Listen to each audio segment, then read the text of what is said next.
perkenalkan nama saya Rian Tesalonika Rantung dengan NIM 2414201179, kelas A7 semester 1, Fakultas Keperawatan, Prodi S1 Keperawatan. Di sini saya akan membuat video tugas akhir semester saya dengan mata kuliah Pemenuhan Kebutuhan Dasar Manusia tentang materi kebutuhan istirahat dan tidur. Dengan dosen pengampu, Nurse Michelle Khairupan Eskap MK. Pengertian, istirahat suatu keadaan di mana kegiatan atau aktivitas dikurangi sehingga badan menjadi segar kembali. Tidur adalah suatu keadaan ketidaksadaran di mana orang dapat dibangunkan dengan rangsangan sensoris atau rangsangan lain yang tepat. Tujuan untuk memperoleh energi, mempertahankan dan meningkatkan kesehatan, mengurangi stres, dan memulihkan sel-sel tubuh. Faktor-faktor yang mempengaruhi istirahat dan tidur. Yang pertama, faktor individu, umur, kelelahan, jenis penyakit, kecemasan, motivasi, alkohol, obat-obatan, makanan, dan minuman. Yang kedua, faktor lingkungan, kebisingan, cahaya, suhu, kamar, kebersihan, dan keadaan ruangan. Kebutuhan istirahat dan tidur berdasarkan dengan usia.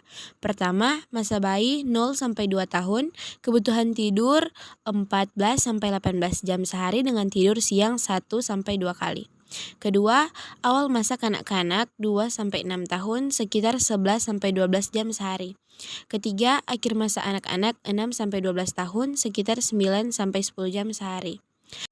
Keempat, masa pra-remaja dan masa remaja belajar istirahat 10-15 menit, sebelum makan siang istirahat 10-15 menit, tidur siang kurang lebih 1 jam. Dan yang terakhir, masa dewasa 18 tahun sama dengan kebutuhan tidur masa remaja. Tahap-tahap tidur. Tahap pertama, kesadaran masih penuh, aktivitas sama dengan orang sadar atau baru bangun. Tahap kedua ditandai dengan mulainya relaksasi otot individu bila dibangunkan menolak karena lelah. Tahap ketiga, tidur yang paling dalam dengan tonus otot hilang, refleks menurun, sering disertai dengan mendengkur, tidak dapat dibangunkan dengan panggilan tetapi dengan usapan. Tahap keempat, tidur paling dalam ditandai dengan reaksi total dan disertai mimpi. Mekanisme aktif yang menyebabkan tidur. 3 daerah bagian dalam otak yang dapat menyebabkan tidur. Yang pertama, suatu daerah di dalam atau di dekat bagian rostral, struktus solitarius, batang otak yang terletak bilateral dalam spons. Kedua, beberapa daerah di dalam nukleus talamus diffus. Ketiga, daerah proencephalon di antara hipotalamus dan di supraorbital lobus frontal. Pengaruh kurang tidur terhadap tubuh.